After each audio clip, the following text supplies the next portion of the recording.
역대하 32장 24절에서 33절 말씀. 그때 히스기야가 병들어 죽게 되었으므로 여호와께 기도하매 여호와께서 그에게 대답하시고 또 이적을 보이셨으나 히스기야가 마음이 교만하여 그 받은 은혜를 보답하지 아니하므로 진노가 그와 유다와 예루살렘에 내리게 되었더니 히스기야가 마음의 교만함을 뉘우치고 예루살렘 주민들도 그와 같이 하였으므로 여호와의 진노가 히스기야의 생행전에는 그들에게 내리지 아니하니라. 히스기야가 부와 영광이 지극한지라 이에 은금과 보석과 향품과 방패와 온갖 보배로운 그릇들을 위하여 창고를 세우며 곡식과 새 포도주와 기름의 산모를 위하여 창고를 세우며 온갖 짐승의 외양간을 세우며 양떼의 우리를 갖추며 양떼와 많은 소떼를 위하여 성읍들을 세웠으니 이는 하나님이 그에게 재산을 심히 많이 주셨음이며 이 히스기야가 또 기혼의 윗세물을 막아 그 아래로부터 다윗성 서쪽으로 곧게 끌어들였으니 히스기야가 그의 모든 일에 형통하였더라. 그러나 바벨론 방백들이 히스기야에게 사실을 보내어 그 땅에서 나타난 이적을 물을 때에 하나님이 히스기야를 떠나시고 그의 심중에 있는 것을 다 알고자 하사 시험하셨더라. 히스기야의 남은 행적과 그의 모든 선한 일은 아모스의 아들 선지자 이사야의 묵시 책과 유다와 이스라엘 열왕기에 기록되니라. 히스기야가 그의 조상들과 함께 누움에 온 유다와 예루살렘 주민이 그를 다윗 자손의 묘실 높은 곳에 장사하여 그의 죽음에 그에게 경의를 표하였더라. 그의 아들 므낫세가 대신하여 왕이 되니라. 아멘.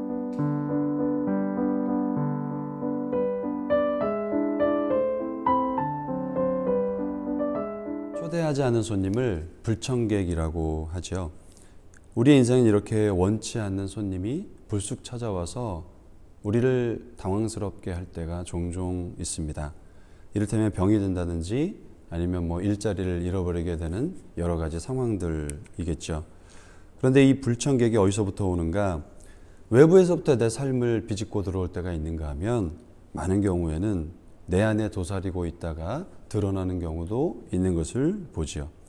오늘 성경에는 히스기야 왕에게 이 원하지 않는 불청객이 방문하였음을 보여주고 있습니다. 사실 모두에게 찾아오는 것이 불청객이지만 이해가 안 되는 경우가 히스기야 왕이라고 할 수 있겠습니다. 하나님께 열심을 가졌던 사람이라는 것을 우리가 알고 있죠. 그런데 그런 왕에게 왜 이런 불청객이 찾아온 것인가? 이런 질문을 떠올리게 됩니다. 히스기야는 다윗 왕에 버금가는 훌륭한 왕으로 평가를 받습니다. 그의 이야기 앞뒤에 하나님 앞에 정직하였다라고 하는 말을 내어놓고 있죠. 그가 죽었습니다. 33절 말씀에 보면 히스기야가 그의 조상들과 함께 누움에 온 유다와 예루살렘 주민이 그를 다윗의 자손의 묘실 높은 곳에 장사하여 그의 죽음에 그에게 경의를 표하였다. 지금 그의 죽음 앞에서 모든 백성들이 경의를 표하였다라고 말합니다. 얼마나 존경받는 통치자였는지를 보여주는 대목이라고 할 수가 있겠습니다. 그런 그에게 불쑥 불청객이 찾아온 것이죠. 그런데 중요한 것은 왕이 왜냐고 묻지 않고 오히려 어떻게에 집중하고 있는 것을 보죠. 이미 일어나 버린 상황, 바꿀 수 없는 상황, 그는 왜냐고 묻기보단 어떻게 해야 될 것인가에 집중하고 있는 것이죠. 히스기야에게 찾아온 불청객은 어제 우리가 보았던 본문에 아수르 사네립 왕이 침공을 한 것입니다. 느닷없이 그 왕이 침공을 하죠. 그래서 유다의 성읍들을 다 빼앗기고 풍전등화의 위기 가운데 있었던 그 사건. 그리고 오늘 본문에는 그 왕에게 병이라고 하는 것이 찾아옵니다. 하나는 국가적인 것이라고 하면 하나는 개인적 상황이 일어난 것이죠. 그런데 이런 상황 앞에서 왕이 어떻게 반응하고 있는가? 이사야 선지자와 함께 하나님 앞에 나아가서 그 문제를 하나님 앞에 올려놓고 기도하고 있는 것을 우리가 어제 말씀 속에서 살펴보았었죠. 그러자 어떤 일이 일어났습니까? 마치 여호사밧 때에 일어났던 것처럼 그와 같은 일이 일어났습니다. 하나님께서 천사를 보내서 하루아침에 그 사네립의 군대를 멸절시키시는 놀라운 일이 일어난 것이죠. 풍전등화의 위기 속에서 하나님께서 그를 건져내신 것입니다. 어떻게요? 그가 기도할 때 일어난 것이죠. 그런데 불청객이 한 번으로 끝나지 않았습니다. 두 번째 불청객은 어떤 것이었죠? 24절 말씀을 같이 보시겠습니다. 그때에 히스기야가 병들어 죽게 되었으므로 여호와께 기도하매 라고 말합니다. 히스기야에게 뭐가 찾아왔어요? 병이라는 것이 찾아왔습니다. 그가 병들어 죽게 되었다라고 말합니다.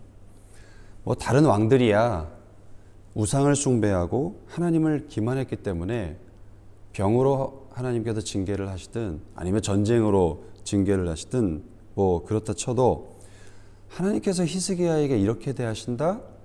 우리는 좀 이해하기가 어렵습니다.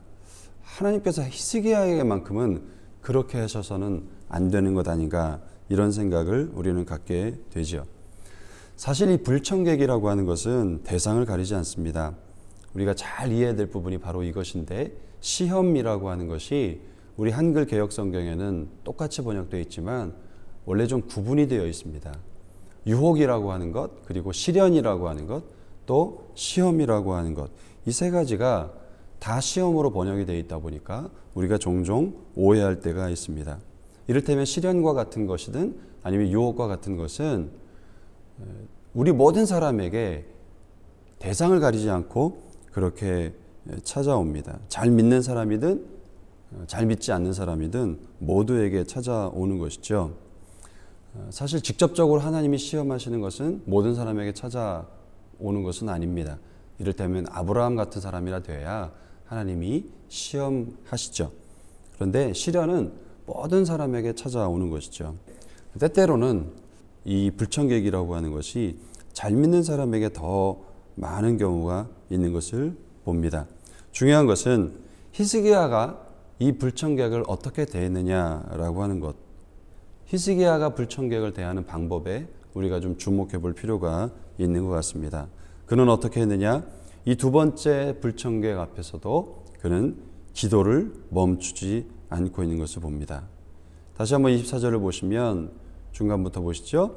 여호와께 기도하매 여호와께서 그에게 대답하시고 또 이적을 보이셨다라고 말씀을 하고 있는 것을 보죠. 갑자기 병이 들었어요. 사망을 선고받은 거나 다름이 없습니다. 대부분은 이 경우에 어떻게 합니까? 어떻게 하나님께서 나에게 이룰 수 있나? 왜 나에게 이런 것이 찾아온 것인가? 이렇게 하죠. 그런데 적어도 히스기야는 그렇게 하지 않고 같은 이야기가 담겨있는 열왕기하에 보면 그가 얼굴을 벽으로 향하여 돌리고 눈물 흘려 기도하고 있는 것을 보죠. 왕은 이 건강이라고 하는 불청객 앞에서 한결같이 기도하고 있는 모습을 보여주고 있습니다. 이것을 하나님을 믿는 행동이다라고 말할 수 있겠습니다. 하나님을 믿는다는 것을 우리가 어떻게 알 수 있느냐? 그의 행동을 보고 사실 알 수 있죠. 그는 여전히 기도합니다. 왜 그래요? 하나님을 믿기 때문에 그렇습니다. 믿음이라고 하는 것은 변함없이 하나님을 찾는 거예요. 어떤 불청객이 나를 방문했다 할지라도 왜냐고 묻기보다는 그 상황을 해결해 주실 분이 하나님이심을 믿고 하나님을 찾는 것이죠. 하나님은 이런 모습을 귀하게 보십니다. 그래서 열왕기에는 그의 생명을 하나님께서 15년을 더 연장시켜 주셨다라고 하는 것을 소개해 주고 있죠. 불청객이 찾아왔을 때 최고의 행동은 왜냐고 하는 것이 아니라 여전히 기도하는 것이다. 오늘 히스기야를 통해서 묵상을 해보게 됩니다. 히스기야에게 찾아온 두 번째 불청객은 자기 내면 속에서 드러나는 것을 볼 수 있습니다. 병을 고침받은 이후에 어느 날 히스기야에게 바벨론으로부터 사신들이 찾아오지요. 31절입니다. 그러나 바벨론 방백들이 히스기야에게 사신을 보내어 그 땅에서 나타난 이적을 물을 때에, 그렇게 찾아온 사신들에게 히스기야는 이곳저곳을 다 드러내 보여줍니다. 그런데 이것을 성경은 단순하게 취급하지 않고 교만이다라고 말합니다. 왜 여기저기를 보여준 것을 교만이라고 할까요? 그것은 나이만큼 대단해라고 하는 것을 과시하기 위한 자기 자랑의 행동이었던 것을 보게 되죠.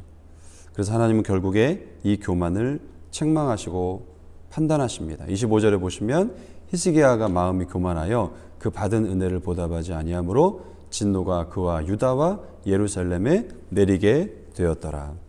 별것 아니어 보이는 이 사건, 하나님은 선지자를 통해서 멸망의 심판을 선언을 하십니다. 다만 그 멸망이 히스기야 때에는 유예되고 100년 후에 일어나기는 합니다. 오늘 26절에도 보면 여호와의 진노가 히스기야의 생전에는 그들에게 내리지 아니하니라. 이렇게 찾아왔던 바벨론의 사신들이 나중에는 거대한 신흥 강자가 되어서 유다를 침공하고 유다를 멸망하게 하지요. 이렇게 나를 죽이는 불청객이라는 것은 밖에서 오는 것이 아닙니다. 대부분 내 안에 담긴 불청객이 나를 죽인다라고 하는 것입니다. 그래서 우리는 정신을 바짝 차려야 합니다. 하나님은 때때로 우리의 교만을 들춰내십니다. 그래서 자랑을 늘어놓을 만한 자리를 만들어 주십니다. 왜냐하면 우리를 시험하시는 거죠. 그래서 오늘 31절에 보면 뒷부분에 하나님이 히스기야를 떠나시고 그의 심중에 있는 것을 알고자 하사 시험하셨더라 라고 말하고 있는 것을 봅니다.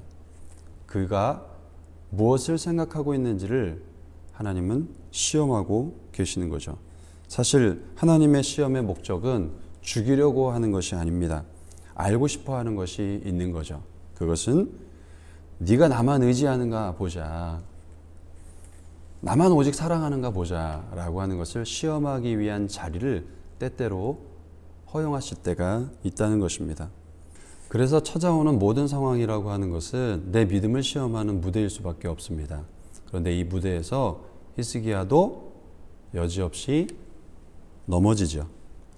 그렇게 자랑하자 다 보여준 것, 결국 100년 후에 이 바벨론에 의해서 다 빼앗기고 맙니다.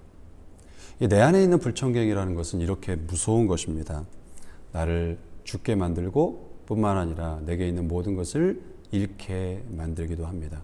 그런데 놀라운 것은 26절에 보면 여호와의 진노가 히스기야 생전에는 그들에게 내리지 아니하였다라고 말씀을 합니다. 이유가 무엇일까요?